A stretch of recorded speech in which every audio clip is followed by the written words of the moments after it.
The pregnant Apache widow stepped up to the auction block with silver coins burning in her palm. And when the gavel fell, she bought a broken Irish rancher and his 2 sons for the price of 3 horses, then watched the whole territory gasp as the man she'd saved began courting her before the month was through. The sun blazed merciless over Esperanza Valley as dust devils danced between the crowd gathered at Mulligan's trading post. The territorial auction was the kind of spectacle that drew folks from 50 miles in every direction, a monthly ritual where fortunes changed hands and desperate souls found new masters or new hope. Settlers, ranchers, traders, and drifters mingled in the scorching heat, their voices creating a low rumble that mixed with the constant lowing of cattle and whinnying of horses. Zara Knightsky stood at the edge of the crowd, one hand resting protectively over her swollen belly, the other gripping a leather pouch that contained every silver coin she'd saved from trading her late husband's horses. Before we jump back in, tell us where you're tuning in from, and if this story touches you, make sure you're subscribed, because tomorrow I've saved something extra special for you. At 24, she carried herself with the quiet dignity of Apache nobility, her long black hair braided with turquoise beads that caught the desert light. Her calico dress, carefully altered to accommodate her pregnancy, marked her as a woman caught between 2 worlds. The Apache reservation where she'd grown up and the white settlements where she now lived as a widow. 6 months had passed since consumption took her husband Robert, a gentle trader who'd won her heart by learning Apache customs and treating her people with genuine respect. He'd left her a small cabin on the outskirts of Esperanza Valley, a modest savings, and a baby due to arrive with the winter snows. But he'd also left her something more precious and dangerous: complete independence in a territory where women, especially Apache women, were expected to depend on men for survival. The auctioneer's voice boomed across the yard as he sold off livestock, farm equipment, and household goods. Families bid on milk cows and breeding stock, their voices sharp with the desperation of another drought year. Zara watched quietly, studying the crowd, noting which ranchers had money to spend and which were clearly struggling just to maintain what they already owned. "Next up, we got something unusual," called out Ezra Mulligan, the trading post owner who served as auctioneer. His voice carried a mix of embarrassment and cruel entertainment. "Josiah Creek and his 2 boys. Creek's got debts that can't be paid, and his creditors are calling in what's owed. Man's contracted for 2 years' labor to settle his accounts." A murmur rippled through the crowd as 3 figures were led onto the makeshift platform. Josiah Creek was clearly Irish, probably 40 years old, with auburn hair that caught copper highlights in the sun, and a beard that couldn't hide the sharp angles of his face. His clothes were clean but patched, and his boots showed the wear of a man who worked hard for everything he owned. But it was his eyes that caught Zara's attention, green as spring grass, filled with a pride that hadn't been broken despite whatever circumstances had brought him here. Behind him stood 2 boys who were clearly his sons. The older one, maybe 12, had his father's auburn hair and defiant posture. He kept his chin up and his shoulders square, as if daring anyone in the crowd to show him pity. The younger boy, perhaps 8, stayed close to his brother's shadow, clutching a carved wooden horse that looked handmade. Both children were clean and well cared for despite their obvious poverty, evidence of a father who put their needs before his own comfort. Josiah Creek was a successful rancher until the drought hit his spread hard, Mulligan continued. Lost his cattle, lost his land, lost his wife to the fever last spring. Man's got skills though. Can break horses, manage cattle, knows farming and construction. Strong as an ox when he ain't been drinking, which his creditors assure me won't be a problem under proper supervision. Zara felt her jaw tighten at the auctioneer's casual cruelty.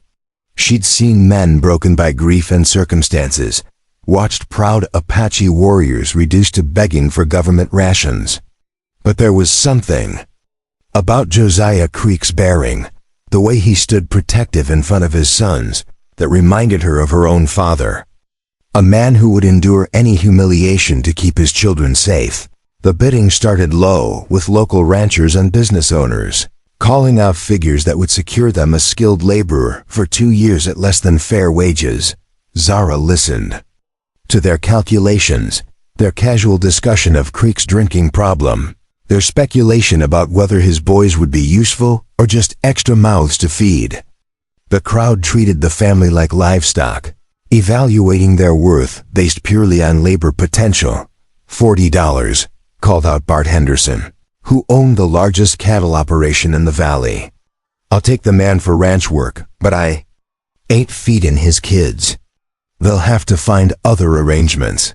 Josiah's composure cracked for just an instant. Zara saw the flash of panic in his green eyes, the way his hands clenched at his sides. He'd been prepared to sacrifice his freedom for debt relief, but the possibility of losing his children had clearly never occurred to him. $50. For just the man, shouted Tom Morrison from across the crowd. Boys can go to the territorial orphanage. Probably better for 'em anyway. The younger boy began to cry silently, tears streaming down his face while he pressed closer to his brother. The older boy wrapped a protective arm around his sibling, his own face pale but determined.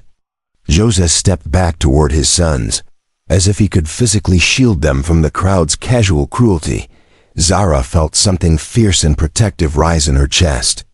These weren't just desperate people being sold to settle debts. This was a family being torn apart by circumstances beyond their control, by a system that treated human dignity as a commodity. She thought of her own unborn child, of the world she was bringing her baby into, and made a decision that would change all. Their lives, $120, she called out, her voice clear and strong across the sudden silence. For all three, father and both sons, as a family. Every head in the crowd turned toward her. Conversation stopped mid-sentence. Even the livestock seemed to quiet, as if sensing the significance of the moment. A pregnant Apache woman had just outbid every man at the auction, and not just for labor, but to keep a family together. Bart Henderson's face darkened with anger. Now hold on there, squaw. You can't bid on white men. There's laws about that sort of thing. Actually, there ain't. Mulligan said quickly, clearly sensing an opportunity for higher profits.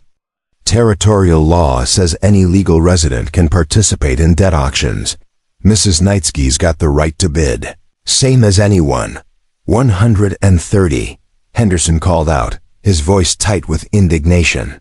150, Zara responded immediately, opening her leather pouch to show the silver coins that proved she could honor her bid. The crowd began murmuring among themselves, some expressing outrage at the idea of an Apache woman owning white workers, others calculating whether they could afford to match her offer. Zara kept her eyes on Josiah Creek, watching his expression shift from desperation to confusion, to something that might have been hope. "This is ridiculous," Morrison shouted. "What's a pregnant Indian woman gonna do with a rancher and 2 boys? She's probably just gonna work 'em to death and sell 'em off piece by piece." Zara's temper flared, but she kept her voice level. "I'm gonna give them what every family deserves. A chance to stay together and rebuild their lives with dignity." Henderson made one more bid at $160, but Zara could see he was reaching his limit. When she countered at $175, the silence stretched long enough for Mulligan to start his countdown. Going once at $175. Going twice. He looked around the crowd, waiting for any last-minute challenges. Sold to Mrs. Zara Knightsky for $175. The gavel cracked like thunder across the yard, and Zara felt her knees go weak with the magnitude of what she'd just done. She'd spent nearly every cent she owned to buy 3 strangers, motivated by nothing more than the certainty that breaking up families was wrong regardless of the legal justification. As the crowd began to disperse, muttering about the day's unusual events, Zara approached the platform where Josiah and his sons waited. Up close, she could see the fine lines around Creek's eyes, evidence of years spent squinting into sun and wind. Preparing and narrating this story took us a lot of time, so if you are enjoying it, subscribe to our channel. It means a lot to us now. Back to the story.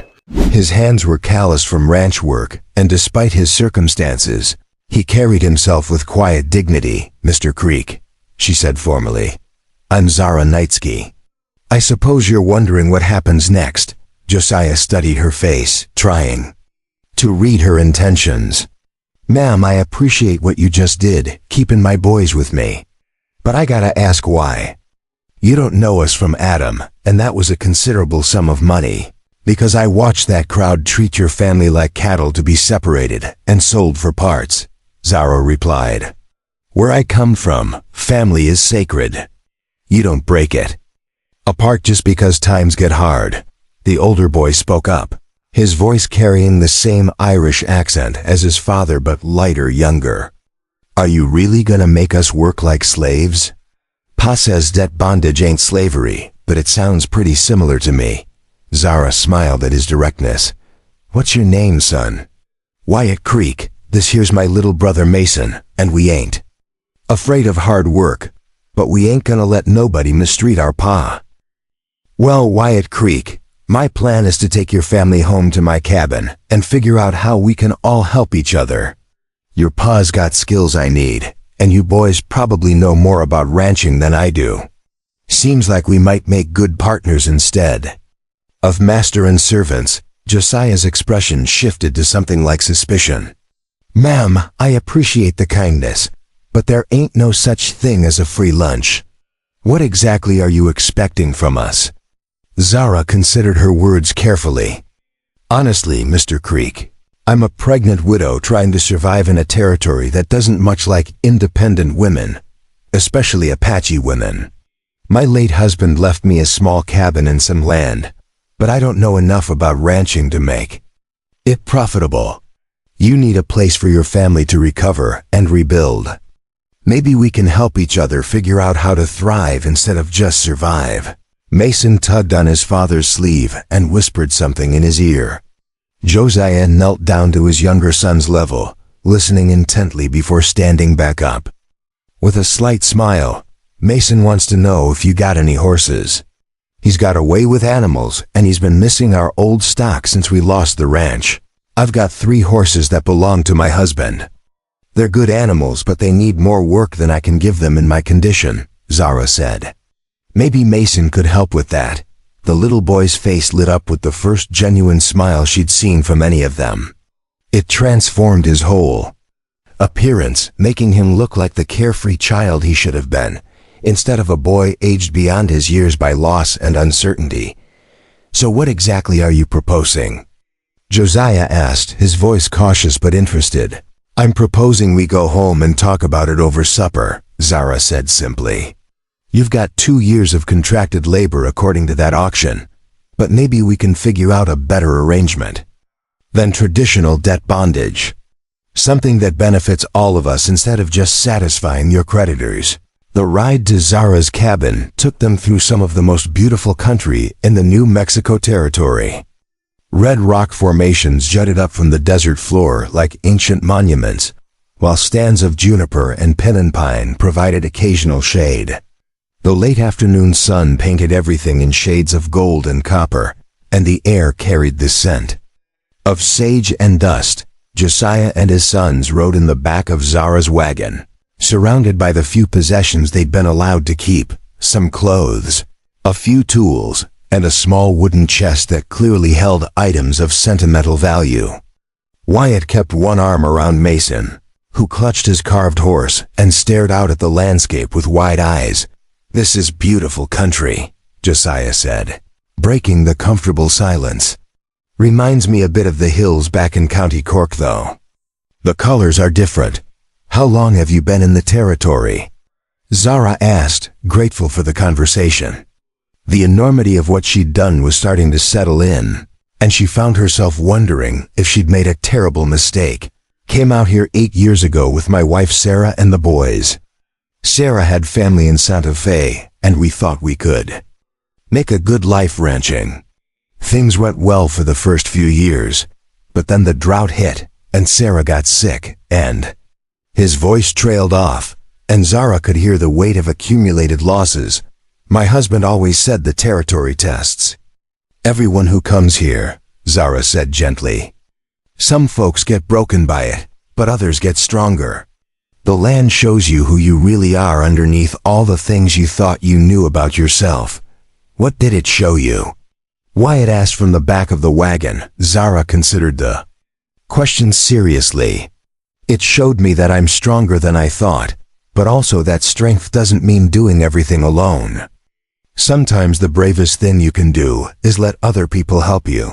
They created a small rise, and Zara's cabin came into view. It wasn't much to look at.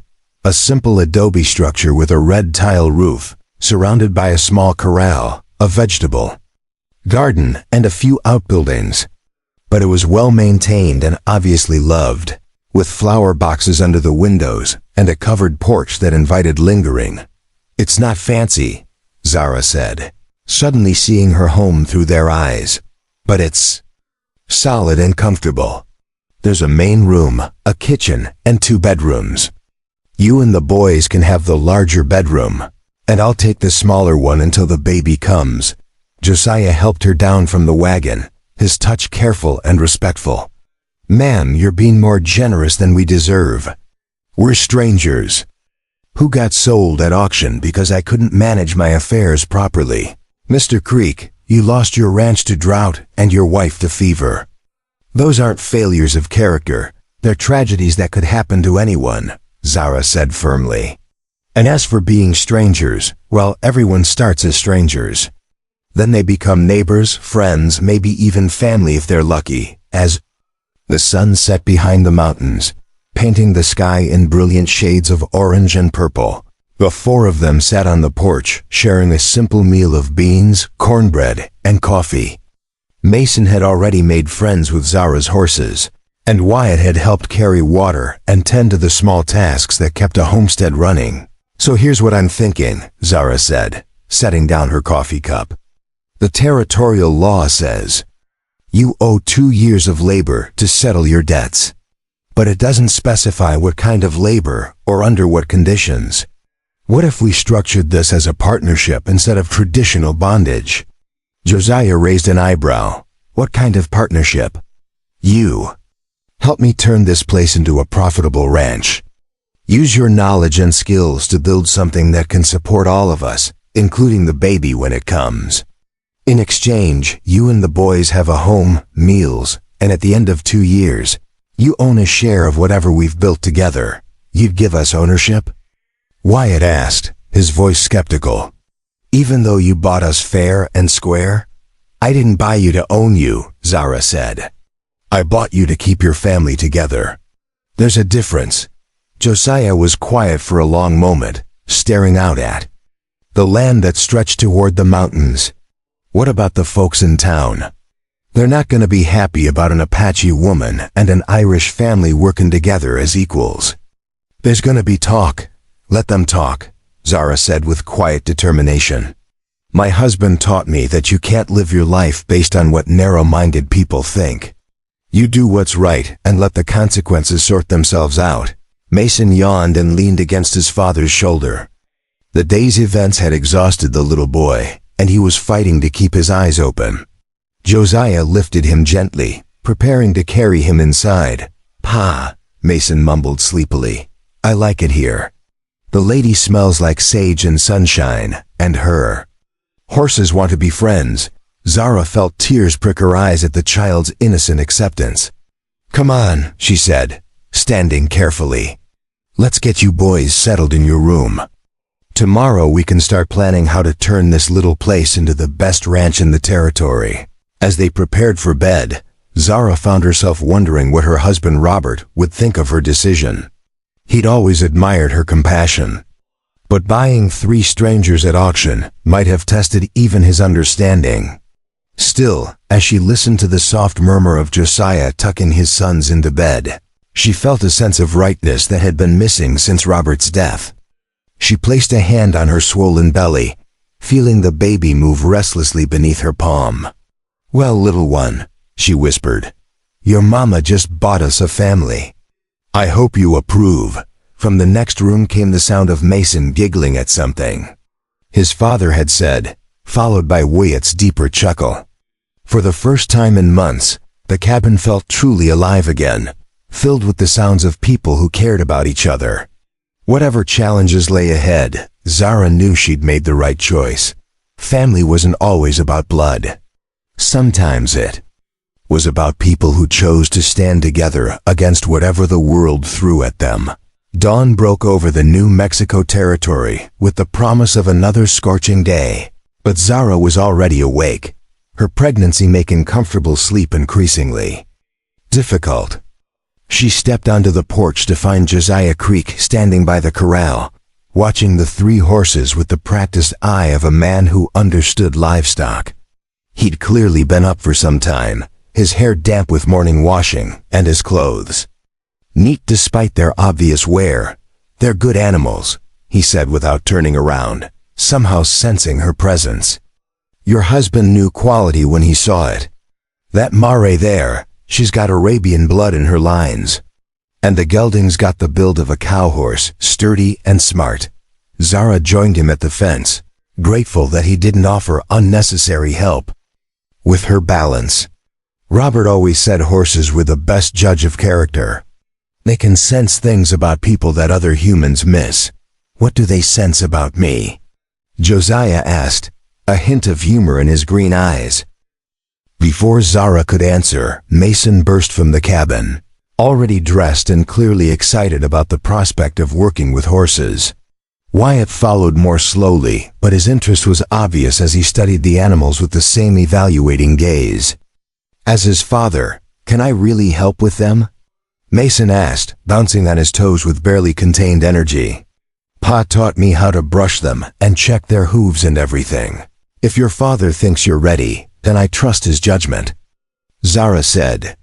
She watched Josiah's face carefully, noting how he straightened slightly at her expression of confidence in his parenting. What followed was a masterclass in horsemanship that reminded Zara why Josiah Creek had once been a successful rancher. He moved around the animals with calm confidence, showing Mason how to approach each horse, reading their moods and responding accordingly. Wyatt proved equally skilled, clearly having learned from years of working alongside his father. The mare's favoring her left rear hoof, Josiah observed, running his hands down the animal's leg with gentle expertise. "Nothing serious, but there's a small stone lodged in the frog. Mason, bring me that hoof pick from the tool shed." As Mason scampered off, Wyatt moved to hold the mare's head, speaking to her in the low, soothing tones that came naturally to those raised around livestock. Zara found herself impressed not just by their skills, but by the way they worked together as a seamless team. "You boys have been doing this a long time," she observed. "Since they could walk," Josiah confirmed, carefully extracting the stone. Sarah always said children should learn responsibility early, and horses teach patience better than any schoolmaster. The mention of his late wife brought a moment of quiet, but it wasn't the heavy silence of fresh grief. This was the comfortable sadness of memories treasured rather than wounds still bleeding. Zara recognized it because she carried the same feeling when thoughts of Robert surfaced unexpectedly. Their peaceful morning was interrupted by the sound of approaching hooves. A group of 5 riders crested the hill, led by Bart Henderson, the rancher who'd tried to outbid Zara at the auction. His face was set in hard lines, and the men with him carried themselves with the casual menace of people accustomed to getting their way through intimidation. "Well, well," Henderson called out, reining in his horse near the corral. "Look what we got here." The Indian woman playing house with her new white slaves. Josiah straightened slowly, and Zara noticed how his sons immediately moved closer to him. This was a family that had learned to present a united front against hostility. "Good morning, Mr. Henderson," Zara said calmly, though her hand instinctively moved to rest on her belly. "What brings you to my property?" "Just checking on the welfare of these folks," Henderson replied, his voice dripping false concern. "See, word's gotten around town about your little arrangement. And some folks are worried about how you might be treating white children. There's talk of involving the territorial authorities. Wyatt stepped forward, his young face flushed with anger. Nobody's mistreating us, mister. Mrs. Knightsky's been kinder to us than anyone in months. Boy, I wasn't talking to you, Henderson snapped. Children should be seen and not heard, especially when adults are discussing their welfare. The casual dismissal of his son's words caused something to shift in Josiah's expression. Gone was the quiet deference of a man grateful for charity. This was the steel that had built a successful ranch from nothing and fought drought, disease, and creditors to protect his family. Mr. Henderson, Josiah said, his voice carrying the authority of a man accustomed to command. My boys and I appreciate your concern, but as you can see, we're doing just fine.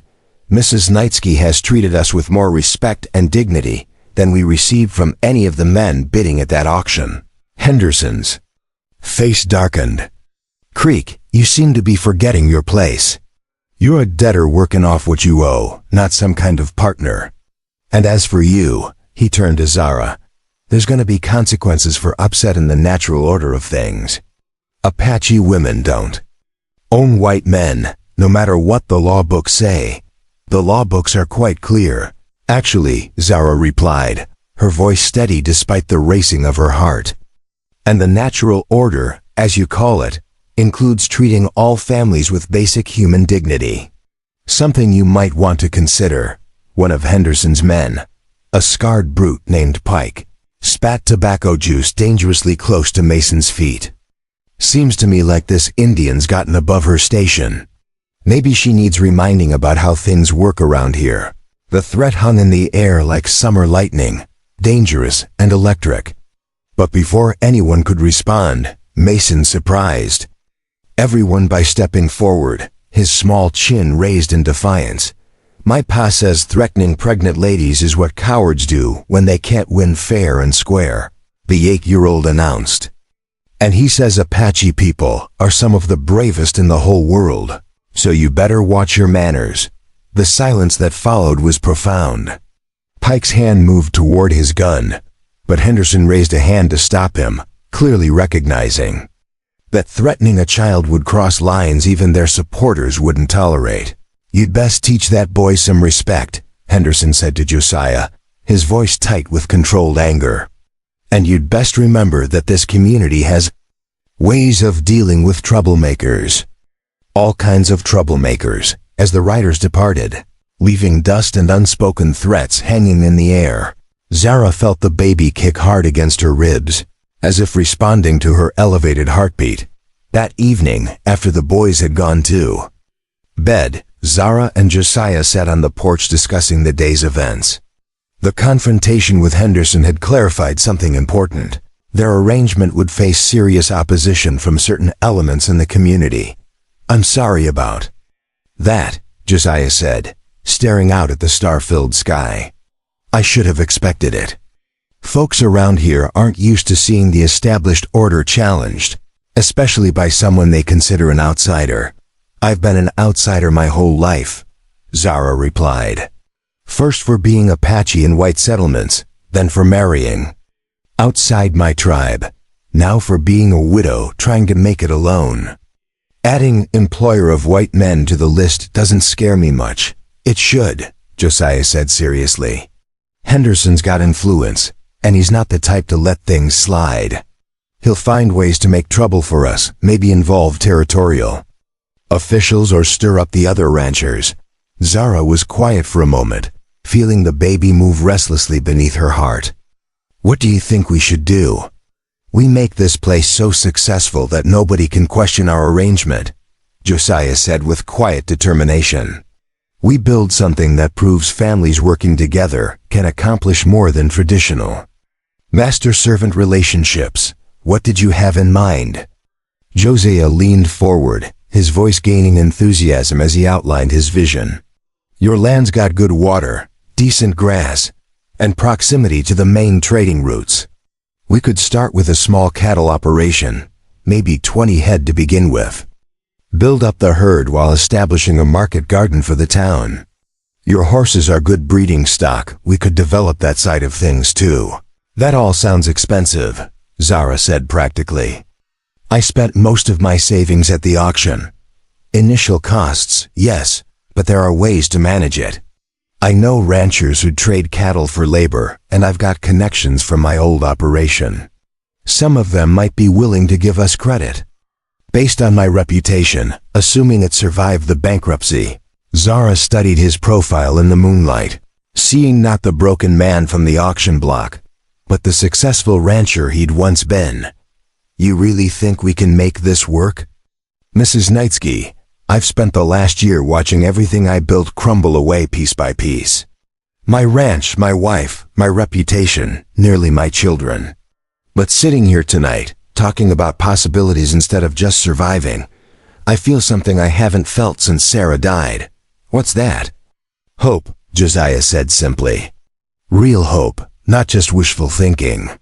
You took a huge risk buying us today, and I'm not going to let you regret it. Later that night, Zara was awakened by sounds from the main room. She rose carefully, wrapping a shawl around her shoulders, and found Josiah sitting at the kitchen table by lamplight, writing in a leather-bound journal. I'm sorry, he said, looking up. Did I wake you? I couldn't sleep, so I thought I'd start planning out the ranch development. Old habit from when I was building my first spread. Zara joined him at the table, curious about the pages covered with neat handwriting and detailed sketches. You kept records of everything? Sarah always said her ranch was like a business, and businesses succeeded or failed based on planning and record keeping. She was the one who taught me to track expenses, monitor breeding cycles, project income and costs. The journal revealed a methodical mind and impressive knowledge of ranching operations. Josiah had sketched layouts for pastures, calculated feed requirements, estimated market prices, and created detailed timelines for various projects. This is remarkable, Zara said, studying a page that outlined breeding programs for both cattle and horses. You really could rebuild everything, couldn't you? With the right partner and sufficient capital, yes, Josiah replied. But Mrs. Knightsky, I need you to understand something. If we do this, if we really try to build a successful ranch together, it's gonna change everything between us. What do you mean? Josiah set down his pen and looked at her directly. Right now you're my employer and I'm grateful for your kindness. But partners are equals, and equals sometimes disagree about important decisions. Are you prepared for that? For having an Irish rancher challenge your choices and expect to be heard? The question hung between them, heavy with implications. Zara realized he was asking about more than just business arrangements. He was asking whether she could truly see him as an equal partner, rather than a grateful dependent. Mr. Creek, when I bought you today, I wasn't looking for a grateful servant. I was looking for someone who could help me build something meaningful. If you're not willing to challenge my decisions when you think I'm wrong, then you're not the partner I need, Josiah smiled, the first truly relaxed expression she'd seen from him. In that case, Mrs. Knightsky, I think we're gonna get along just fine. Dawn brought renewed energy and purpose to the little homestead. Mason was up early again, eager to work with the horses, while Wyatt helped his father survey the property and discuss potential improvements. Zara found herself energized by their enthusiasm, her pregnancy discomfort forgotten in the excitement of planning their future. The first thing we need is more fencing, Josiah explained as they walked the boundaries of her land. Good fences make good neighbors, and they keep cattle where they belong. Wyatt and I can handle most of the labor, but we'll need materials. How much are we talking about? Zara asked. For quality materials, probably $60. But I know where we can get used fence posts cheap, and if we're careful about our purchases, maybe $40 total. They spent the morning cataloging resources and needs, creating lists of priorities and potential expenses. Zara was impressed by how naturally Josiah included her in every decision, never assuming authority, but always offering expertise when requested. There's something else we need to discuss, Josiah said as they returned to the cabin for lunch. The boy's education. Wyatt's a good reader and knows his numbers, but Mason's missed a lot of schooling since we lost the ranch. The territorial school is in town, but it's probably not practical for them to attend regularly if they're helping with ranch work, Zara said thoughtfully. What if I taught them in the evenings? I was educated at the mission school, and Robert made sure I kept up with reading and writing. Wyatt, who'd been listening quietly, perked up at this suggestion. You'd really teach us? Like a real school? Better than a real school, Zara promised. We'd focus on practical knowledge you'll actually use. Reading, writing, arithmetic, but also history, geography, and natural sciences that apply to ranching. That's more than generous, Josiah said. But Zara could see he was pleased. Education was important to Sarah. She always said knowledge was the one thing nobody could take away from you. As they sat down to lunch, Zara felt a sense of family forming around the table. Not the family she'd planned when she married Robert, but perhaps the family she needed now. Josiah's quiet strength complemented her determination, while his sons brought energy and purpose to her previously quiet home. The afternoon brought visitors of a different sort. Father Miguel Santos, the priest from the local mission, arrived just as they were finishing their meal. Unlike Henderson's threatening delegation, the elderly priest's presence felt genuinely caring. Mrs. Knightsky, he said, accepting her offer of coffee. I heard about yesterday's auction, and I wanted to check on everyone involved. These are difficult times, and sometimes people make arrangements they later regret. Father Santos, I appreciate your concern, but I can assure you that our arrangement is beneficial to everyone involved. Zara replied carefully. The priest studied Josiah and the boys with kind eyes. And you, Mr. Creek, are you and your sons being treated well? Better than we have any right to expect, Father, Josiah answered honestly. Mrs. Knightsky has shown us kindness and respect we didn't receive from anyone else at that auction, Father. Santos nodded slowly. I'm glad to hear it. The church teaches that all families deserve dignity and opportunity for redemption. Sometimes God works through unexpected circumstances to provide both. As the priest prepared to leave, he turned back with a thoughtful expression. Mrs. Knightsky, Mr. Creek, I hope you'll both consider attending services this Sunday. Community is important, especially when facing challenges. And sometimes the best way to address people's concerns is to let them see the truth for themselves. After Father Santos departed, Zara and Josiah exchanged glances. The invitation was clearly well meant, but it also represented their first public appearance as a working partnership. Are you ready for that? Josiah asked. Because once we walk into that church together, there's no pretending this is just a temporary arrangement. Everyone will know we're committed to making this partnership work.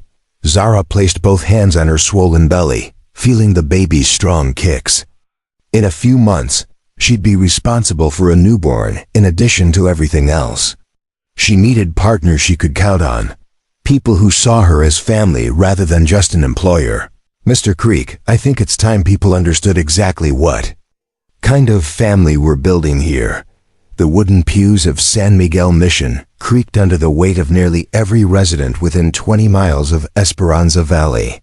Word had spread quickly about the unusual family arrangement, and Sunday service had become an unofficial spectacle where the community could observe Zara Knightsky and her purchased family firsthand. She walked through the heavy oak doors with Josiah at her side, Mason clutching her hand, and Wyatt maintaining the protective posture he'd adopted since the Henderson confrontation. Father Santos smiled warmly from the altar, but Zara could feel dozens of eyes tracking their movement down the center aisle. Conversation stopped mid-sentence as they passed, replaced by whispered observations and barely concealed stares.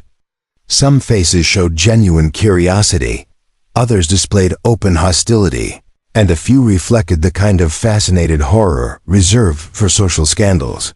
They settled into a pew near the middle of the church, close enough to demonstrate respect, but far enough from the front to avoid appearing presumptuous.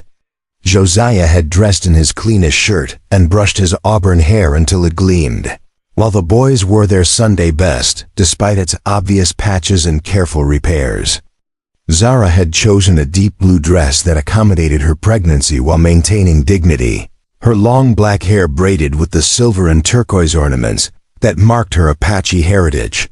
The service began with familiar hymns, but Zara noticed how voices faltered when they reached her pew, as if people were uncertain whether she would know the words.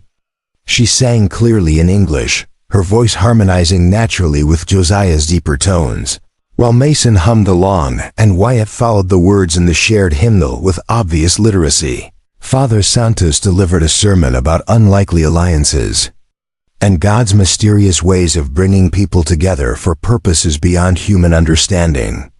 His words seemed directed specifically at their unusual situation, though he was careful to speak in generalities that couldn't be construed as taking sides in the community's brewing controversy.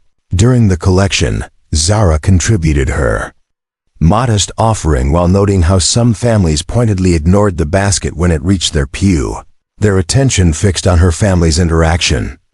She watched Josiah quietly coaching Mason on proper church behavior, saw Wyatt's protective glances whenever someone stared too long, and felt something warm unfurling in her chest that had nothing to do with pregnancy. After service, the real test began as families gathered outside to exchange news and maintain social connections. Some people approached with genuine friendliness, curious about the boys' adjustment and Zara's well-being. Others maintained careful distance, observing from afar like naturalists studying dangerous wildlife. Mrs. Knightsky called Elena Rodriguez, the merchant's wife who had always been kind despite cultural differences. These must be the young men we've heard so much about. How are you boys settling in? Wyatt stepped forward with the confidence his father had taught him. Very well, ma'am. Mrs. Knightsky's been teaching us about the territory, and we're learning ranching techniques that work in this climate. Elena beamed at his politeness. And you, young man? She asked Mason, who had been hiding slightly behind Zara's skirt. I like the horses, Mason announced solemnly. Mrs. Knightsky says they're good judges of character, and they like us, so we must be good people. The simple statement from an 8-year-old seemed to affect several listeners more than any adult argument might have. Children's honesty had a way of cutting through social complexity to reveal basic truths about kindness and acceptance, but not everyone was charmed. Margaret Henderson, Bart's wife, approached with the determined stride of someone preparing for battle. Mrs. Knightsky, I hope you won't take offense, but some of us ladies are concerned about the propriety of your living arrangements. A pregnant woman sharing a home with an unmarried man and his children, well, it raises questions. The implied accusation hung in the air like incense, heavy and suffocating. Zara felt her temper rise, but before she could respond, Josiah stepped closer, his presence both protective and respectful. Mrs. Henderson, he said with quiet dignity, I can assure you that Mrs. Knightsky has maintained the highest standards of propriety. She's shown my family nothing but Christian charity and moral guidance. Anyone suggesting otherwise clearly doesn't understand the situation. And what exactly is the situation? Margaret pressed, her voice carrying across the churchyard. Because it looks to most decent folks like an unmarried woman living in sin with a man she bought at auction. The accusation sparked immediate tension among the gathered families. Some nodded agreement with Margaret's concerns, while others looked uncomfortable with the harsh phrasing. Zara realized this was a defining moment that would shape their community standing for months to come. Mrs. Henderson, Zara said clearly, her voice carrying the authority learned from years of navigating cultural prejudice. The situation is that I'm providing a home for a family in need while they help me maintain my late husband's property. Mr. Creek and his sons sleep in the main bedroom while I occupy the smaller room. Our arrangement is both practical and proper, whatever gossips might prefer to believe. Father Santos materialized beside them with the timing that came from decades of managing parish disputes. Mrs. Henderson, I visited the Knightsky homestead just yesterday and can confirm that their living arrangements reflect Christian values of charity and mutual support. Perhaps we should focus on how the community can assist rather than finding fault. The confrontation at church marked a turning point in the relationship between Zara and Josiah. That evening, as they sat on the porch watching sunset paint the mountains purple and gold, he broached a subject that had clearly been weighing on his mind. "Mrs. Knightsky, I owe you an apology," he said, his hands clasped tightly in his lap. "I should have anticipated the talk our arrangement would generate. A woman in your condition doesn't need additional stress from busybodies and their accusations. You're not responsible for other people's narrow minds," Zara replied, though. She appreciated his concern. "Besides, standing up for our family today showed more character than most men display in a lifetime." "Our family," Josiah repeated thoughtfully. "Is that what we are?" The question caught Zara off guard. Over the past week she'd begun thinking of them in exactly those terms, but hearing it spoken aloud made the concept more real and somehow more fragile. "I suppose we are," she said carefully. "Not in the traditional sense, but families come in many forms. What matters is caring for each other and standing together when the world gets difficult." Josiah was quiet for several minutes, staring out at the land they were planning to develop together.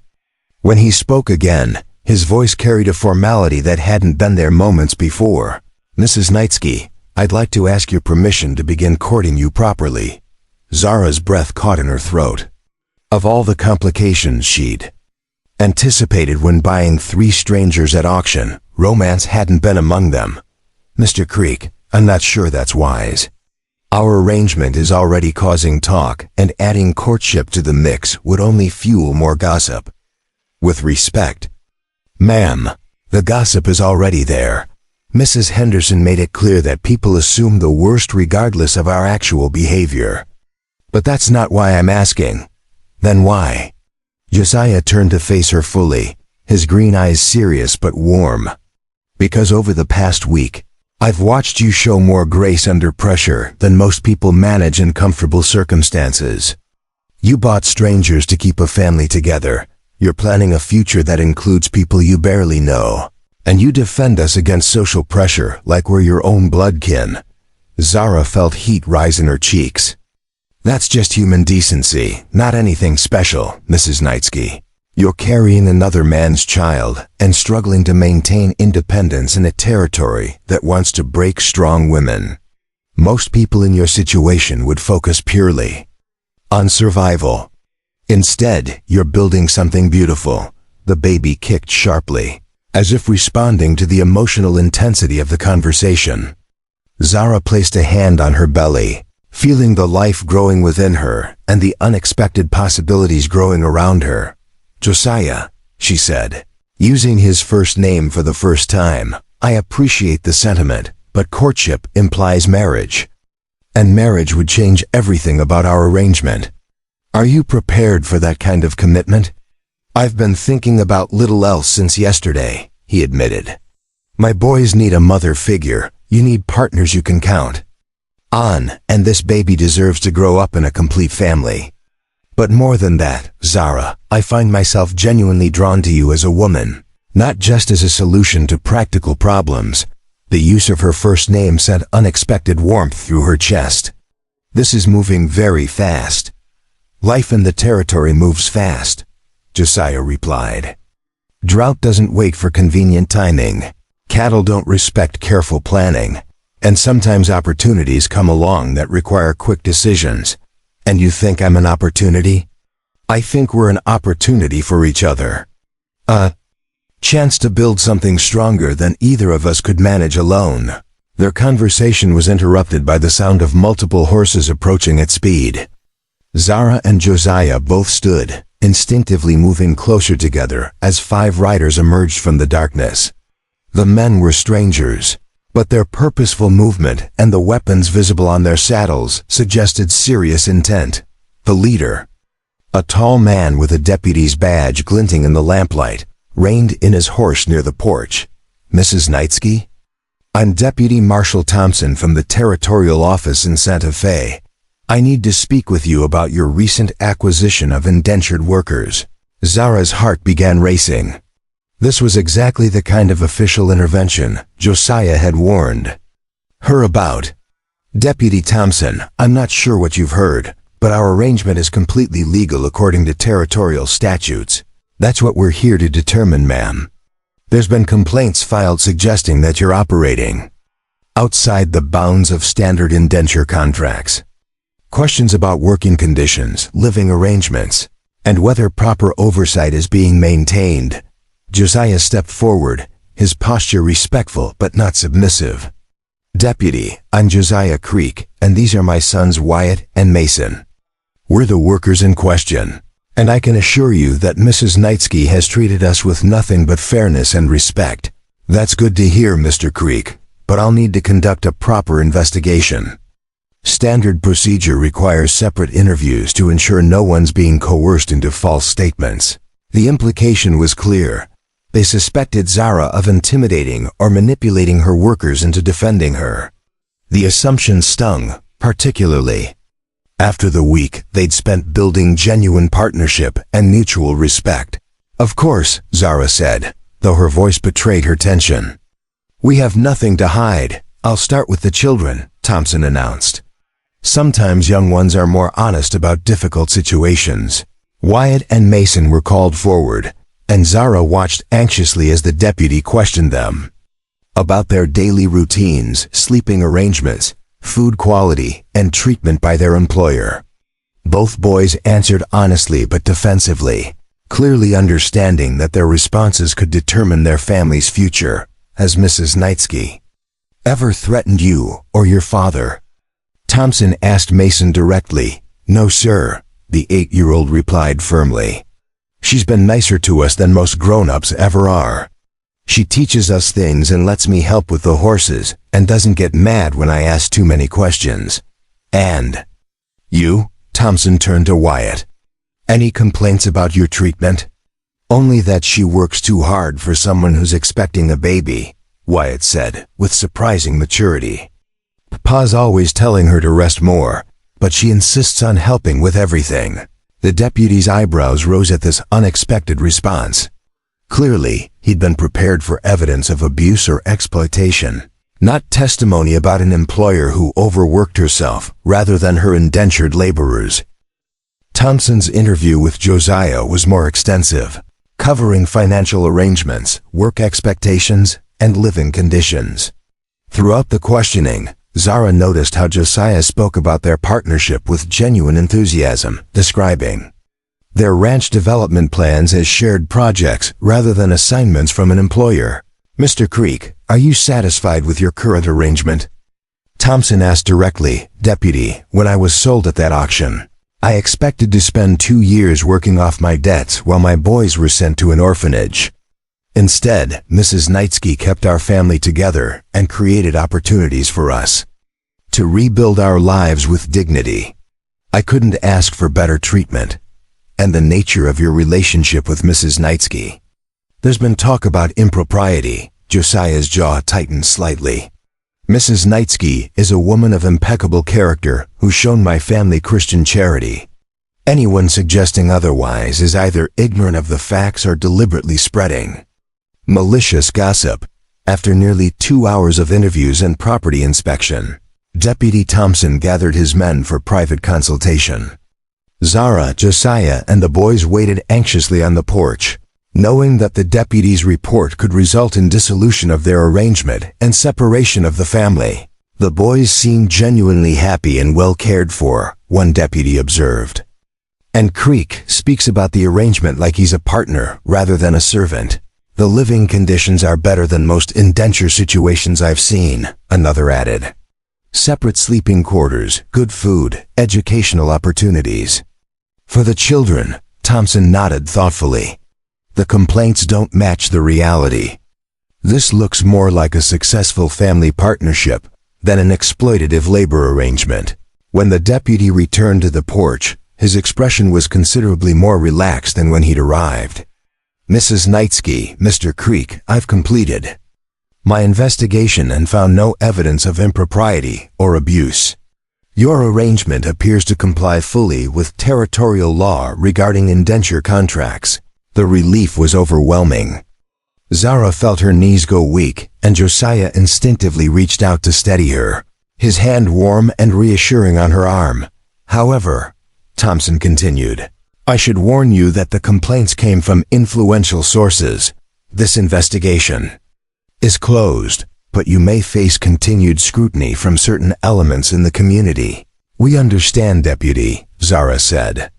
"We'll continue operating within the law and treating each other with respect, regardless of what others might prefer." After the lawman departed, the four of them sat in silence for several minutes, processing the stress and relief of the evening's events. Finally, Mason climbed onto Zara's lap with the easy affection of a child who'd found safety. "Mrs. Knightsky," he said seriously, "are we still gonna be a family tomorrow?" "Yes, sweetheart," she replied, surprising herself with the certainty in her voice. "We're still going to be a family." Later that night, after the boys had gone to bed, Zara and Josiah returned to their interrupted conversation. The evening's events had clarified something important. Their arrangement would face continued challenges from people determined to see it fail. "The deputy was right about continued scrutiny," Josiah said. "Henderson and his allies won't give up just because one investigation cleared us. They'll keep looking for ways to cause trouble." "Are you having second thoughts about the courtship?" Zara asked, though she dreaded the answer. "Just the opposite," Josiah replied. "Tonight proved that we're stronger together than apart. When that deputy questioned the boys, they defended you like you were their blood mother. When he questioned me, I realized I was talking about you the way a man talks about the woman he loves." Zara's breath caught. "Josiah, I know it's fast, and I know the timing is complicated with your pregnancy. But Zara, I think we could build something real together. Not just a successful ranch, but a genuine partnership based on mutual respect and growing affection." She studied his face in the moonlight, seeing not the desperate man from the auction block, but someone who'd found his strength again through their unlikely alliance. "What exactly are you proposing?" "I'm proposing that I court you properly, with the intention of marriage when you're ready. I'm proposing that we raise your baby and my boys as siblings, that we build this ranch as equal partners, and that we face whatever challenges come our way as husband and wife, rather than employer and employee." The baby kicked strongly, as if responding to the emotional intensity of the moment. Zara placed both hands on her belly, feeling the life growing within her and the unexpected love growing around her. "Josiah Creek," she said softly, "I accept your proposal to begin courtship, but I have one condition. Anything. Promise me that if you ever realize you're making a mistake, you'll be honest about it. These boys have lost enough in their lives. They don't need the pain of another family falling apart." Josiah reached over and took her hand, his calloused fingers intertwining with hers.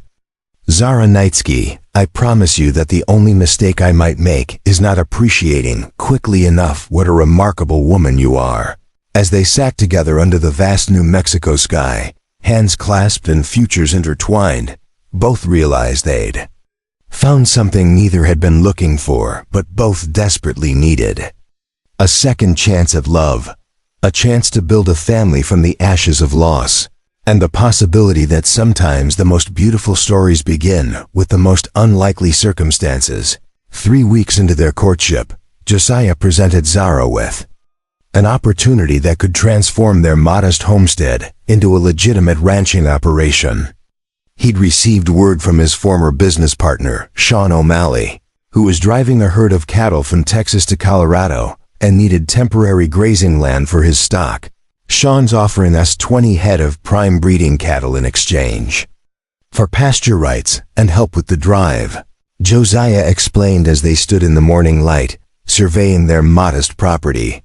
"It's exactly the foundation herd we need, but it means I'd have to leave for 2 weeks to help move his cattle." Through the mountain passes, Zara felt a mixture of excitement and anxiety at the proposal. 20 head of quality cattle would establish them as serious ranchers rather than subsistence farmers. But Josiah's absence would leave her alone with the boys during the final month of her pregnancy. When would you need to leave? She asked, unconsciously placing a hand on her swollen belly. Next Monday.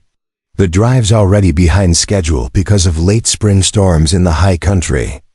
Sean can't afford any more delays if he wants to reach Colorado before the fall market closes. Wyatt, who'd been listening from the porch, jogged over with Mason close behind. "Pa, could we go with you? I've never seen a real cattle drive." "And Mason's good with animals." "Absolutely not," Josiah said firmly. "Cattle drives are dangerous work, and your place is here helping Mrs. Knightsky. She need you boys more than I need assistance on the trail." Mason looked disappointed, but nodded acceptance. At 8, he was learning that adult responsibilities sometimes meant missing exciting adventures. Wyatt, however, straightened with obvious pride at being entrusted with protecting Zara in his father's absence. "Are you comfortable with this arrangement?" Josiah asked Zara privately. "I know it's a lot to ask, leaving you alone with the boys when your time is so near." Zara considered the proposal carefully. The cattle represented their future financial security, but 2 weeks was a long time, given her advanced pregnancy. Still, opportunities like this rarely came along, and refusing might mean watching other ranchers prosper while they struggled with small-scale farming. "We'll manage," she decided. "The boys are responsible, and our nearest neighbor is only 3 miles away if we need help. Besides, this is our chance to become real ranchers instead of just playing at it." The night before Josiah's departure, their peaceful evening was interrupted by an unexpected visitor. A well-dressed stranger on a magnificent black stallion approached the cabin just as they were finishing supper. The man was clearly wealthy, his clothes expensive and well-tailored, but something about his manner set Zara's nerves on edge. "Good evening," the stranger called out, dismounting with practiced ease. "I'm looking for Mrs. Zara Knightsky and her associates." "I believe we have business to discuss." Josiah stepped protectively closer to Zara, his hand instinctively moving toward the rifle propped against the porch railing. "And you are?" "Alexander Morrison, attorney at law from Santa Fe. I represent certain interests regarding the recent indenture arrangement involving the Creek family." Zara's heart sank. They'd passed the territorial investigation, but apparently their legal troubles weren't over. "Mr. Morrison, our arrangement has already been reviewed by Deputy Marshal Thompson and found to be completely legal." Morrison smiled, but the expression didn't reach his cold gray eyes. "Oh, I'm not here about the legality of your arrangement, Mrs. Knightsky. I'm here about its profitability." "I don't understand," Josiah said, though his voice carried a warning tone. "Mr. Creek, your creditors are growing impatient with the slow pace of debt repayment under your current arrangement. They've authorized me to propose an alternative that would be more financially advantageous for all parties." Morrison reached into his saddlebags and withdrew a leather portfolio filled with official-looking documents. "I'm prepared to offer Mrs. Knightsky $300 for immediate transfer of your indenture contract to a mining operation in Colorado. The boys would be placed in a territorial school, and you'd begin work immediately at wages that would clear your debts within 18 months instead of 2 years. The proposal hung in the air like poison smoke. $300 was more money than Zara had ever seen at one time, but the idea of selling Josiah and breaking up their family made her physically sick. "That's not going to happen," she said firmly. "Our arrangement isn't for sale, Mrs. Knightsky. Surely you understand the practical benefits of my offer. You'd have sufficient capital to hire local workers for your ranch. The Creek family would be properly separated and cared for through established institutions, and everyone would benefit financially." Wyatt stepped forward, his young face flushed with anger. "Mister, we're not getting separated from our pa, and we're not getting separated from Mrs. Knightsky. We're a family now. Morrison's smile turned patronizing. Son, children don't get to make decisions about adult business arrangements. This is a matter for the courts to decide if Mrs. Knightsky isn't reasonable. The court's already decided, Josiah said, his voice dangerously quiet. And I suggest you leave our property before you say something that requires a more direct response. Morrison's facade of politeness dropped completely. Mr. Creek, you seem to forget that you're property yourself until your debts are satisfied. And Mrs. Knightsky, you'd be wise to consider my offer carefully. The mining company has significant influence with territorial officials. Refusing their generous proposal might result in less pleasant alternatives. After the lawyer departed, leaving behind his business card and implied threats, the family sat in tense silence. The brief encounter had revealed that their troubles were far from over, and powerful forces were working to destroy what they'd built. Josiah left at dawn Monday morning, his departure marked by tight hugs from the boys and a private moment with Zara that strengthened both their resolve and their growing affection. He promised to return within 2 weeks with cattle that would secure their future. But his worried glances at her advanced pregnancy revealed his anxiety about the timing. The first week passed peacefully. Wyatt and Mason proved remarkably capable helpers, managing daily chores while treating Zara with the protective care usually reserved for fragile treasures. They cooked simple meals, tended the horses, and entertained themselves with stories and games that didn't require their pregnant caretaker to exert herself. But on Thursday night of the second week, their peaceful routine exploded into chaos. Zara was awakened by the sound of horses moving in the corral, followed by Mason's terrified scream from the main room. She struggled out of bed, her pregnant body making quick movement nearly impossible, and found both boys pressed against the Faye window watching dark figures moving around their property. "They're taking the horses," Wyatt whispered, his voice tight with controlled fear. 3 men, maybe 4. They've already got halters on Thunder and Storm. Zara's mind raced. Without horses, they'd be stranded miles from help completely, vulnerable to whatever other plans the intruders might have. But confronting armed men while responsible for 2 children was equally dangerous. "Boys, get dressed quickly and gather only what you can carry," she ordered, moving toward Josiah's rifle with determination she didn't feel. "If they take the horses, we'll have to walk to the Rodriguez place for help." Before they could implement any escape plan, a voice called out from the darkness. "Mrs. Knightsky, we know you're in there. Come out and talk, and nobody needs to get hurt." The voice belonged to Pike, the scarred brute who'd accompanied Henderson to their first confrontation. Through the window, Zara could see at least 4 men, all armed, systematically stealing everything of value from their property. "What do you want?"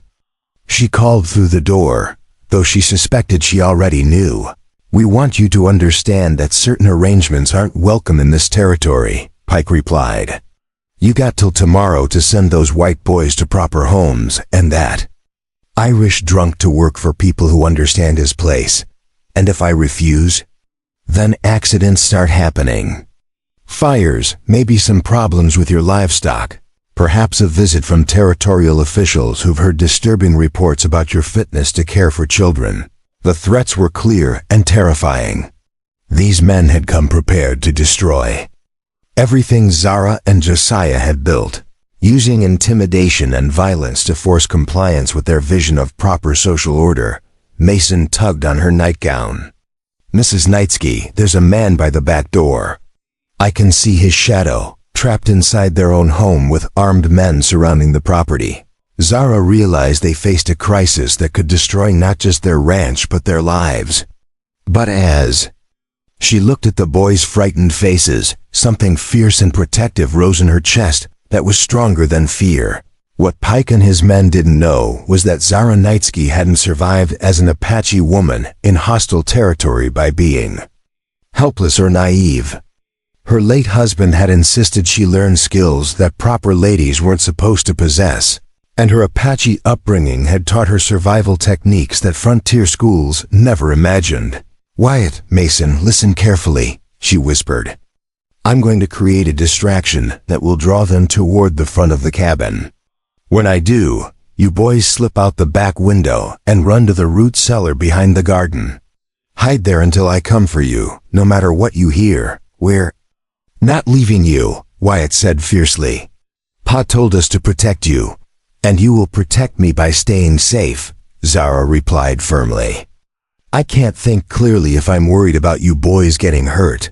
She waited until both children had reluctantly crawled through the back window before implementing a plan that would have shocked anyone who thought they understood quiet. Pregnant Mrs. Knightsky, moving carefully to avoid alerting the intruders, she gathered materials for something her Apache grandmother had taught her years ago.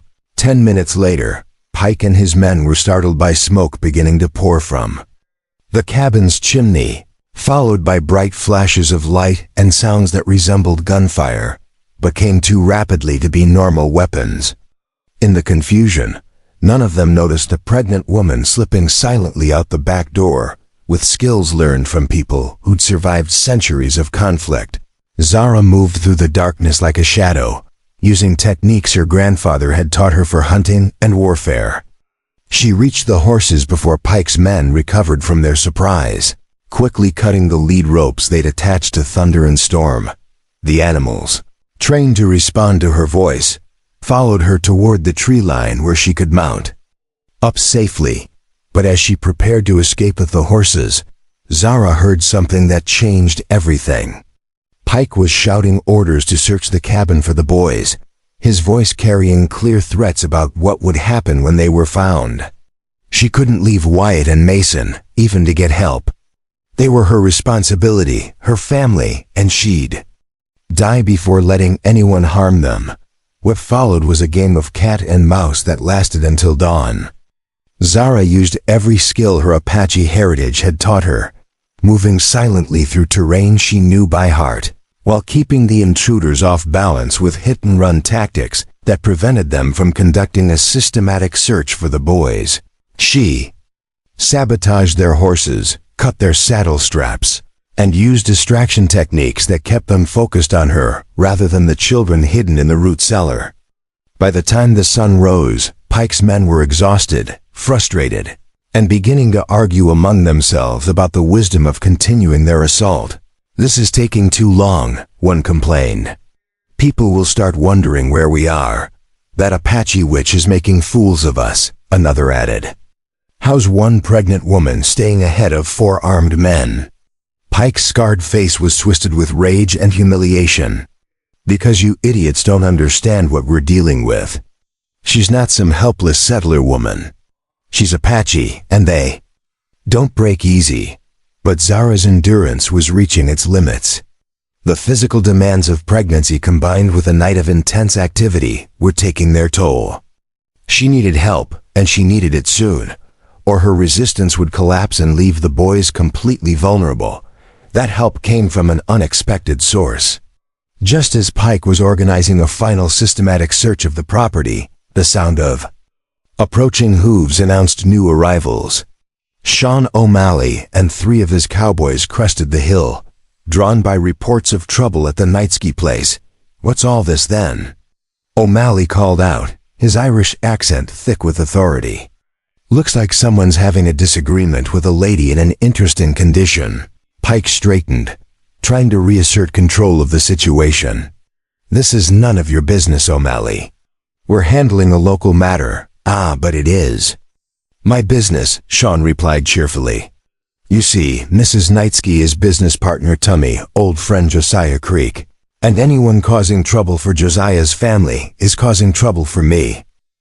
The arrival of armed reinforcements completely changed the dynamic. Pike and his men were suddenly outnumbered and facing experienced fighters who weren't intimidated by threats or bluster. After a tense standoff, they retreated with promises that the matter wasn't finished. After the immediate danger passed, Zara emerged from her hiding place looking like a completely different person than the proper pregnant lady who'd attended church services. Her hair was disheveled, her clothes were torn and dirty, and her eyes held the fierce light of someone who'd fought for survival and won. "Mrs. Knightsky," Sean said with obvious admiration, "Josiah told me you were remarkable, but he didn't mention you were a warrior. Where are Josiah and the cattle?" She asked, her first concern still for their future security. "2 days behind us. I rode ahead with these boys when we heard there might be trouble. Josiah doesn't know about the attack yet, but he'll be here soon with 20 head of the finest breeding stock you've ever seen." Wyatt and Mason emerged from the root cellar, running to embrace Zara with the relief of children who'd spent hours terrified for her safety. As they clung to her, she realized that the night's events had changed something fundamental about their relationship. They weren't just her responsibility anymore. They were her sons in every way that mattered. "Boys," she said softly, "there's something I need to tell you. Something I should have mentioned before." They looked up at her expectantly, still processing the trauma of the night's events. "When your father gets back, I'm going to ask him to marry me before this baby is born. Not because we need legal protection or social respectability, but because I love all 3 of you more than I thought it was possible to love anyone." The confession surprised even Zara herself. She'd known her feelings for Josiah were growing stronger, but the night's crisis had revealed the true depth of her attachment to the entire family. They weren't convenient partners anymore. They were her heart walking around outside her body. "Really?" Mason asked, his face lighting up with joy. "You want to be our mama for real?" "I want to be your mama in every way that matters," Zara confirmed. "If you boys think your father will agree to the arrangement." Wyatt grinned, looking more relaxed than he had since the attack began. "Ma'am, Pa's been crazy about you since that first day at the auction. He just didn't know if it was proper to say so." As they sat together watching the sunrise paint the mountains gold and purple, Zara felt something settle in her chest that had been restless since Robert's death. She'd found her family, claimed her place, and proven she could protect what mattered most.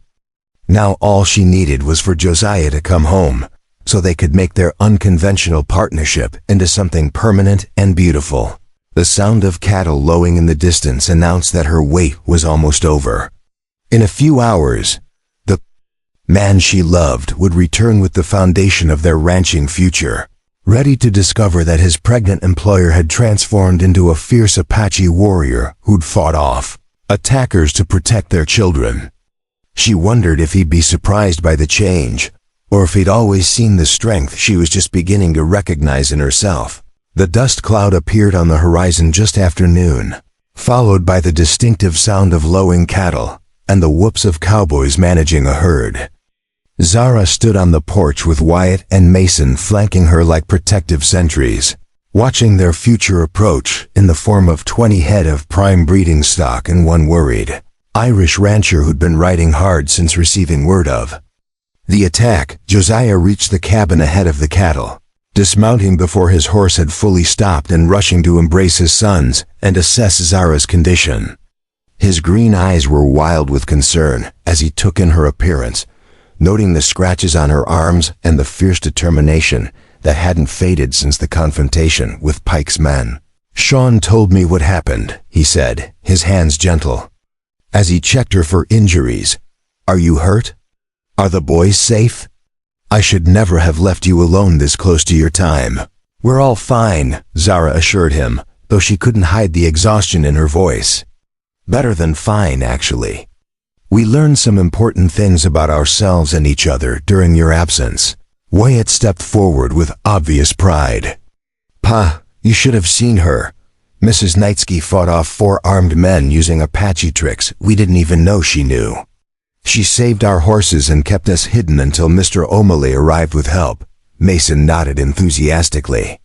"She moved like a ghost and made sounds like a mountain lion, and the bad men couldn't catch her, even though there were lots more of them. It was the most amazing thing I ever saw." Josiah's expression shifted from relief to something approaching awe as he studied Zara's face. "You fought them off alone while protecting the boys?"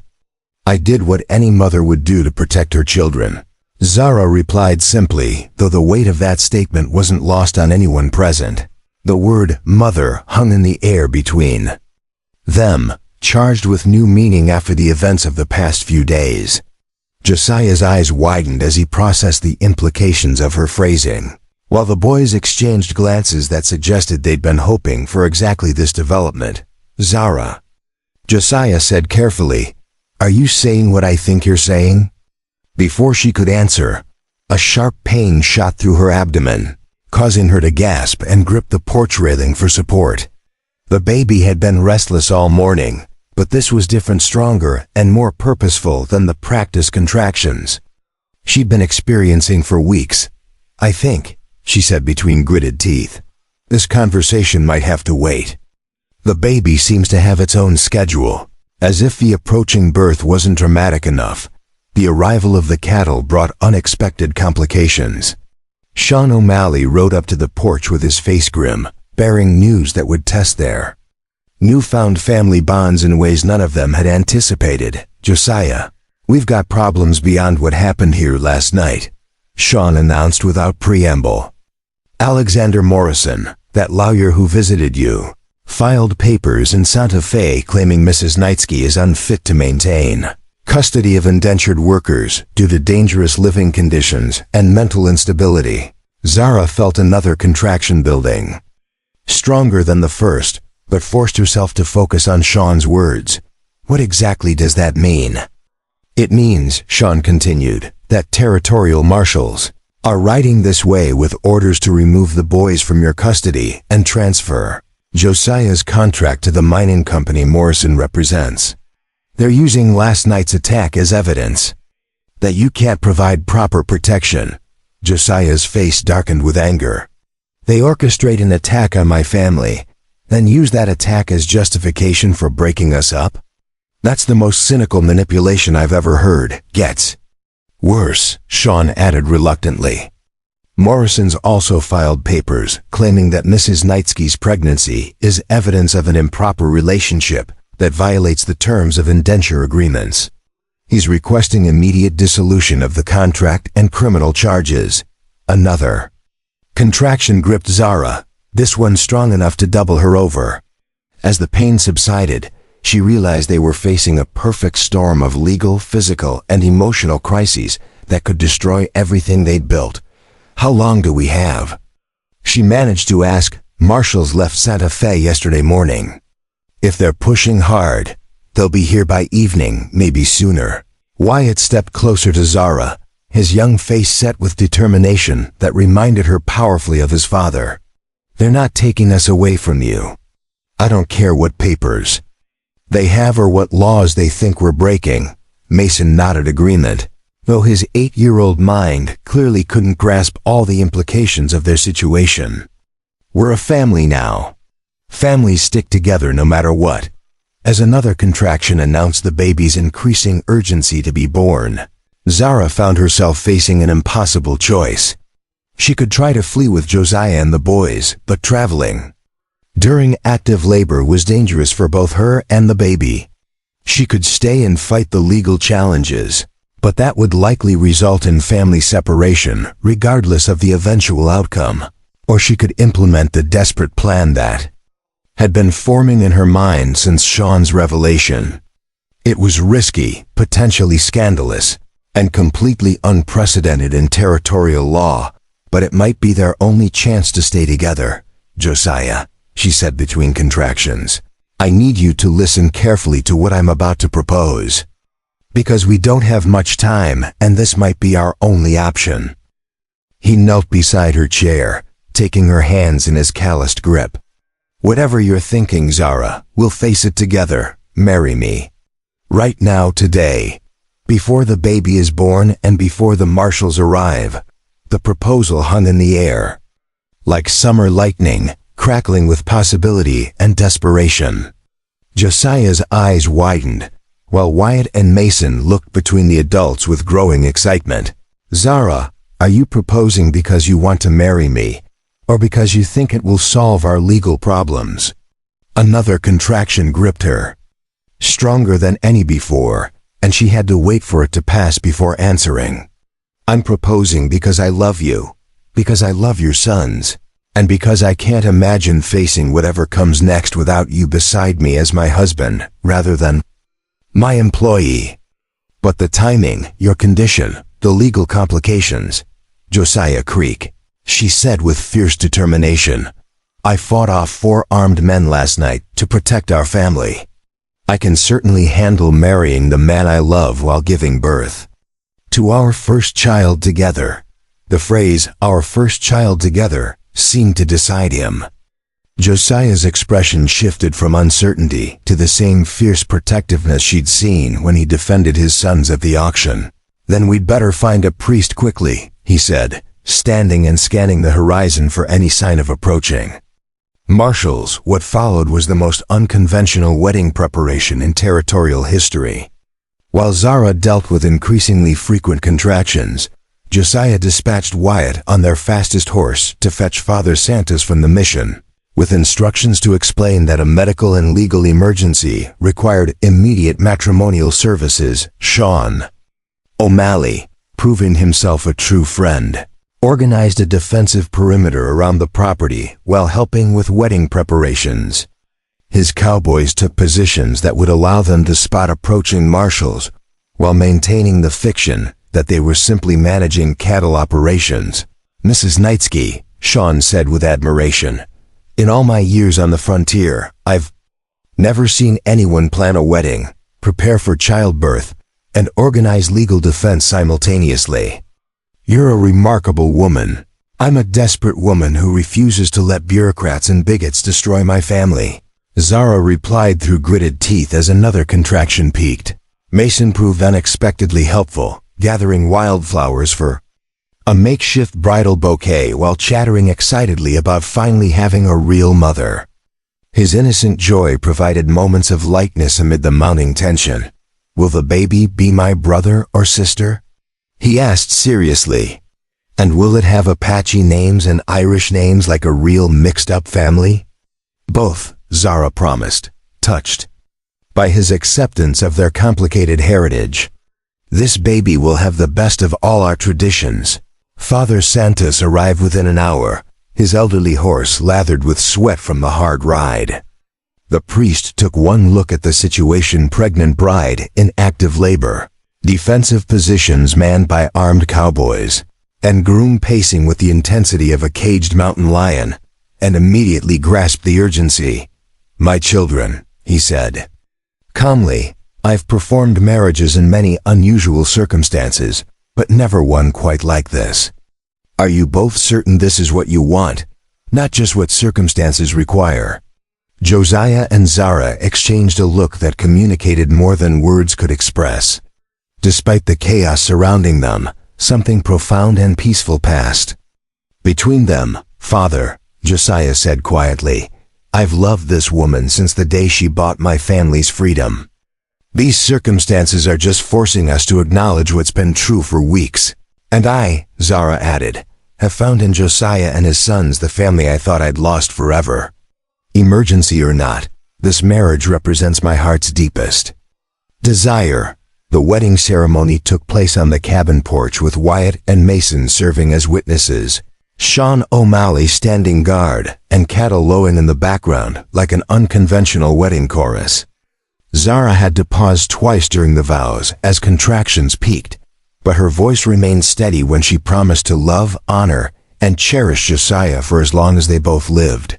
Do you, Josiah Creek, take Zara Knightsky to be your lawfully wedded wife, in sickness and health, for richer or poorer, in the territory of New Mexico, and wherever life may lead you? I do, Josiah said firmly, his green eyes never leaving Zara's face. And I promise to honor not just her as my wife, but her heritage, her strength, and her wisdom in making our family possible. Do you, Zara Knightsky, take Josiah Creek to be your lawfully wedded husband, accepting his sons as your own children, and pledging to build a life together based on mutual respect and growing love? I do, Zara replied, though another contraction made her voice tight. And I promise to be a mother to Wyatt and Mason, a partner to Josiah, and a woman worthy of the trust they've placed in me. Father Santos smiled as he pronounced them husband and wife. By the authority vested in me by the territory of New Mexico and the grace of God, I now pronounce you married. Josiah, you may kiss your bride, but perhaps quickly given the circumstances. The kiss was brief but profound, sealing not just their marriage, but their commitment to face whatever challenges lay ahead as a united family. As they broke apart, Zara felt another strong contraction and realized their timing had been almost miraculously perfect. I think, she said with a mixture of joy and urgency. Our first child is ready to make an appearance. What followed was the most chaotic birth in territorial history, with lookouts posted for marshals while a new mother labored to bring life into a world that seemed determined to tear her family apart. Sean O'Malley's wife, summoned by one of the cowboys, arrived just in time to assist with the delivery. Mrs. O'Malley proved as competent in midwifery as her husband was in cattle management, organizing the birthing process with calm efficiency. While Josiah held Zara's hand and the boys waited anxiously in the main room. One more push, dear, Mrs. O'Malley encouraged.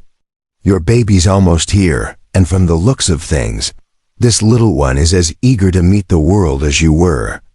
To get married. The baby's cry announced success, just as Wyatt burst into the room with news that riders were approaching from the east. In the space of minutes, Zara went from new bride to new mother, while potentially facing the loss of everything she'd just gained. It's a girl, Mrs. O'Malley announced, placing the squalling infant on Zara's chest. A beautiful, healthy daughter. Who's going to grow up knowing she was born into a family that fought heaven and earth to stay together? Josiah stared at the baby with wonder, his calloused finger gently touching her tiny hand. She's perfect, he whispered. Absolutely perfect. What will you name her? Mrs. O'Malley asked as she cleaned up from the delivery. Zara and Josiah exchanged glances, both thinking of the cultural heritage their daughter would carry. Hope, Zara said softly. Hope Nightsky Creek, because she represents hope for all of us. Mason peeked around the doorway, his eyes wide with amazement. Is that really our sister? She's so tiny. She's your sister in every way that matters. Zara confirmed, though exhaustion was beginning to catch up with her. And you boys are going to be the best big brothers any little girl ever had. The approaching riders proved to be the territorial marshals, just as Sean had predicted. But their arrival found a significantly different situation than they'd expected to encounter. Instead of an unmarried woman illegally cohabiting with indentured workers, they discovered a legally married family with a newborn daughter and documentation that completely undermined Morrison's legal challenges. Marshal Johnson, a weathered man in his 50s, dismounted with obvious reluctance. Mrs. Nightsky, I have papers here regarding the custody of 2 minor children and the transfer of an indenture contract. That would be Mrs. Creek now, Josiah said firmly, stepping onto the porch with the marriage certificate in his hand. And those papers are based on circumstances that no longer exist. The marshal examined the marriage certificate, noting Father Santos's signature and the witness attestations. This marriage took place today, less than 2 hours ago. Father Santos confirmed, appearing from the cabin with the dignity that came from decades of serving frontier communities. I can attest that both parties entered into matrimony freely and with full understanding of their commitments.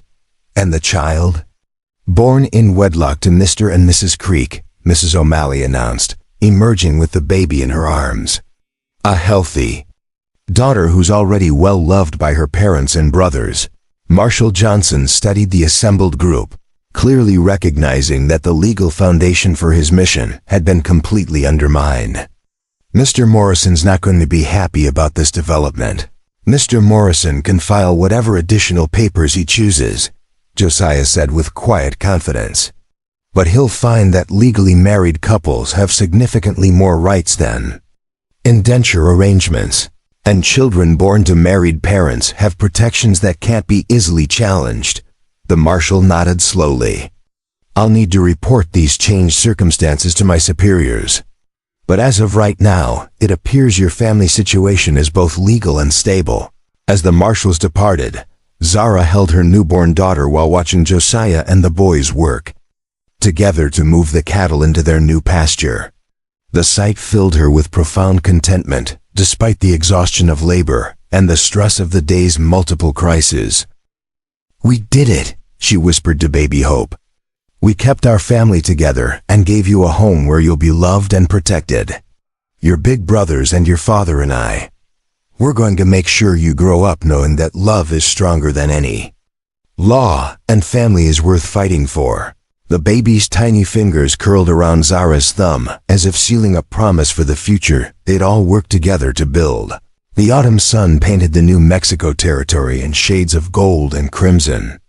As Zara stood on the porch of their expanded cabin, watching her husband and sons work together to drive their growing cattle herd toward winter pasture, baby Hope slept peacefully against her shoulder, wrapped in a blanket woven from Apache and Irish patterns that symbolized their blended heritage. The changes over the past 3 months had been remarkable.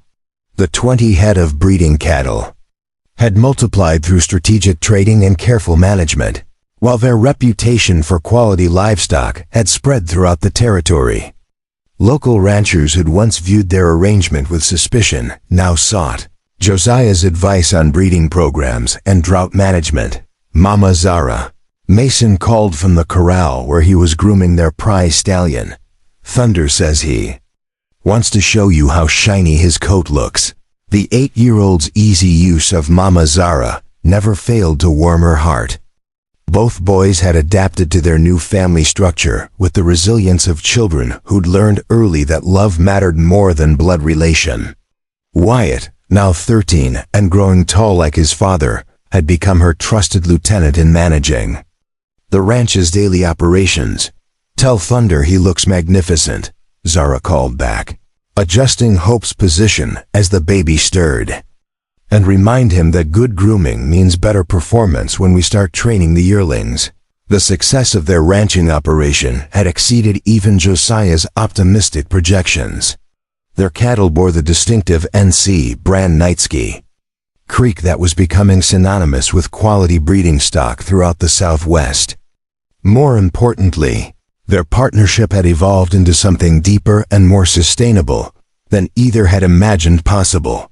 Josiah approached the porch, his shirt damp with honest sweat, and his face showing the satisfaction of a man whose work had meaning beyond mere survival. "The Henderson place just lost another dozen head to poor water management," he reported. "Bart's asking if we'd consider a consulting arrangement to help him redesign his grazing rotation. The same Bart Henderson who tried to buy you at auction and then sent Pike to intimidate us? The very same. Seems his pride has been overcome by practical necessity. His cattle operation is failing while ours thrives, and his investors are asking uncomfortable questions." Zara considered the irony carefully. "What do you think we should do?" "I think," Josiah said, settling beside her on the porch swing they'd built together, "we should help him. Not because he deserves it, but because it proves something important about the kind of people we choose to be." Their peaceful afternoon was interrupted by the arrival of a familiar black stallion carrying Alexander Morrison, the lawyer who'd tried to destroy their family months earlier. But Morrison's appearance had changed dramatically. His expensive clothes were travel-worn, his confident demeanor replaced by obvious desperation. "Mr. and Mrs. Creek," he called out, dismounting with less grace than during his previous visit. "I come seeking your assistance with a matter of some urgency." Josiah stood slowly, his body language protective but not hostile. "Mr. Morrison, given our previous interactions, I'm curious what kind of assistance you think we might provide." Morrison removed his hat, and gesture of humility that would have been unthinkable during their earlier encounters. "My clients, the mining company I represented, have abandoned their Colorado operation due to territorial disputes with local tribes. The investors lost everything, and I'm facing legal action for my role in the failed venture. I'm sorry for your troubles," Zara said carefully, "but I'm not sure what that has to do with us, Mrs. Creek, I've spent considerable time reviewing your case, studying how you managed to build a successful operation despite significant opposition. I've come to realize that my efforts to destroy your family were motivated by prejudice and ignorance, rather than legal principle. The admission hung in the air between them, unexpected in its honesty. Morrison's pale face showed genuine remorse, though Zara remained cautious about his motivations. What exactly are you asking of us? I'm asking for the chance to learn from you, to understand how partnership and mutual respect can create success where traditional hierarchies fail. And if possible, I'd like to offer my legal services to help protect other families facing the kind of challenges you overcame. Wyatt, who'd been listening from the corral, approached with obvious skepticism. Pa, this is the man who tried to take Mason and me away from our family. Why should we trust anything he says? Morrison turned to address the boy directly. Son, you're absolutely right to be suspicious. I caused your family tremendous pain because I couldn't see past my own prejudices to recognize the love and strength you built together. I'm hoping to spend the rest of my career making amends for that blindness. Over the following weeks, Morrison's presence in their community created unexpected opportunities for broader social change. His legal expertise, combined with genuine remorse for his previous actions, made him an effective advocate for other families facing discrimination or bureaucratic challenges. The most significant case involved Maria Santos, a widow whose deceased husband's family was attempting to claim her children and property based on territorial laws that favored male relatives over surviving mothers. Morrison's passionate defense of her parental rights drew on legal precedents established by Zara and Josiah's successful challenge to indenture restrictions.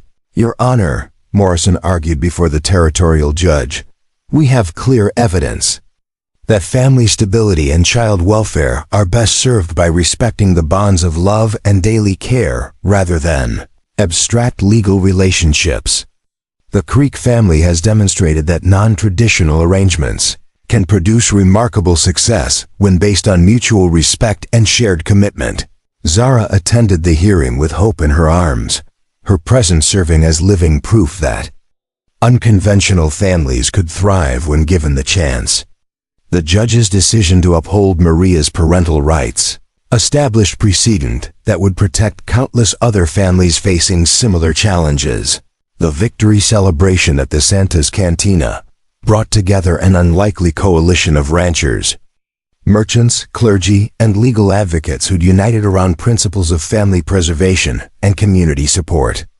Zara found herself dancing to fiddle music with Josiah, while their children played with other youngsters who no longer saw their mixed heritage as remarkable. A year ago, half these people would have crossed the street to avoid us, Josiah observed as they swayed together to the melodic strains of Irish folk songs, mixed with Mexican ballads. A year ago, we couldn't have imagined this, Zara replied, watching Wyatt teach traditional Apache hand games to a group of fascinated local children. Sometimes the most beautiful changes happen when we stop trying to force the world to accept us and start building something too valuable to ignore.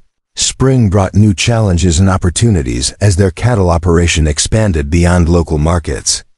Sean O'Malley proposed a partnership that would take their breeding stock to markets in California and Texas, potentially tripling their income while establishing the Nightsky Creek brand across the Southwest. But expansion meant difficult decisions about family priorities. The boys were thriving under Zara's educational program, but advanced opportunities might require formal schooling in larger towns.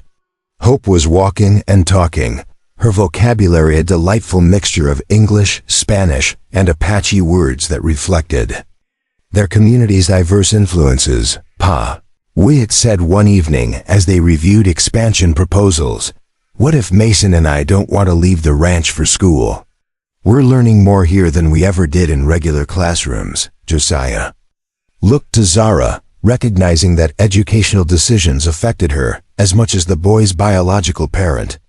What do you think, Mama Zara? Are we shortchanging their futures by keeping them here?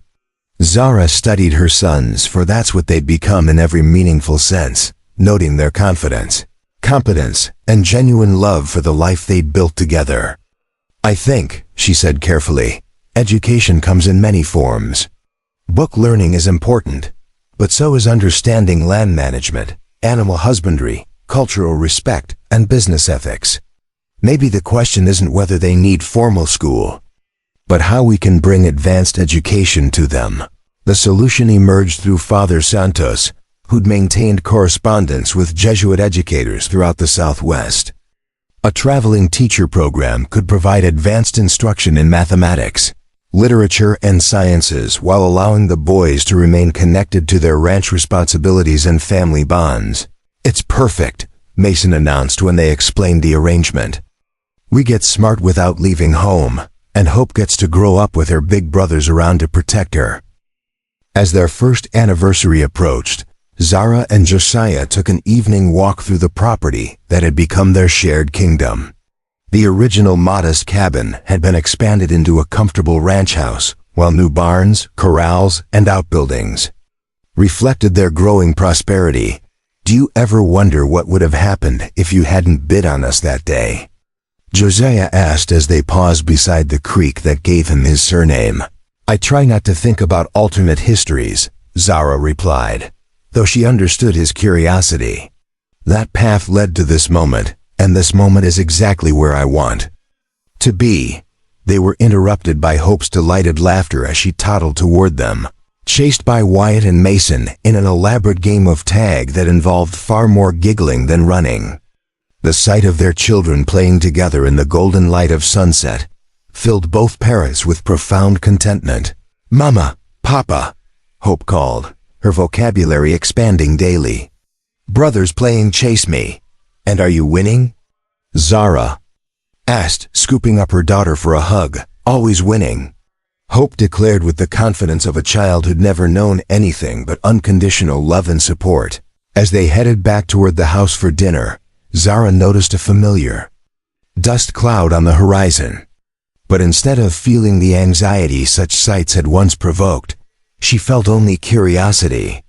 Visitors these days typically brought business opportunities or requests for assistance rather than threats to their family stability. The riders proved to be a delegation from Santa Fe, including territorial officials and representatives from Eastern investors interested in supporting successful ranching operations. Their presence represented the kind of recognition and respect that had seemed impossible during those early days of social opposition and legal challenges. Mr. and Mrs. Creek, the lead official announced, we're here to discuss the possibility of establishing your ranch as a model operation for territorial development programs. Your success story has attracted attention from people who believe partnership approaches might work better than traditional labor arrangements. That evening, after their visitors had departed with promises to return with formal proposals, the Creek family gathered around their dinner table to discuss an opportunity that could change their lives forever. The territorial government wanted to fund expansion of their operation into a training center where other families could learn sustainable ranching techniques and partnership management. It would mean more people, more responsibilities, and more public attention, Josiah explained to the boys. But it could also mean helping dozens of other families find the kind of success and happiness we've discovered. Wyatt, now mature enough to grasp the full implications, spoke first.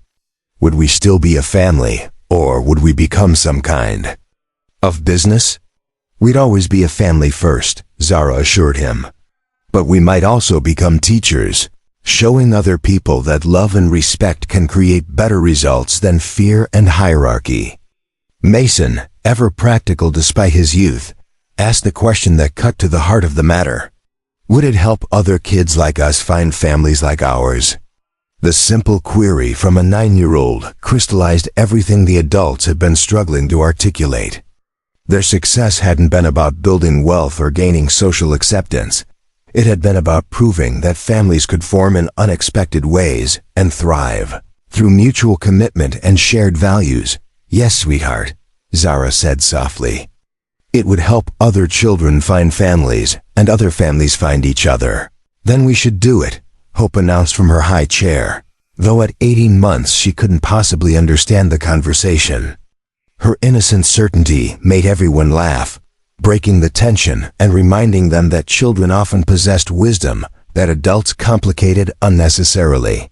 As autumn deepened into winter, the Creek family began planning for a future that would extend their influence far beyond their original modest goals. Their ranch would become a demonstration site where partnership principles could be taught and replicated, while their family story would inspire others facing seemingly impossible circumstances. Standing on their porch one December evening, watching snow dust the mountains while their children played beside a warm fire, Zara reflected on the extraordinary journey that had brought them to this moment.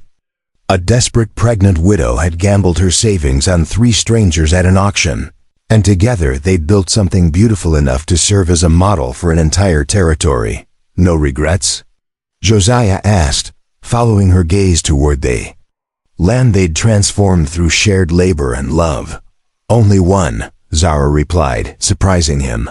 What's that? I regret that it took me so long to realize that the most valuable things in life can't be bought or sold. They can only be built together, one day at a time, with people brave enough to believe in something better than what they've always known.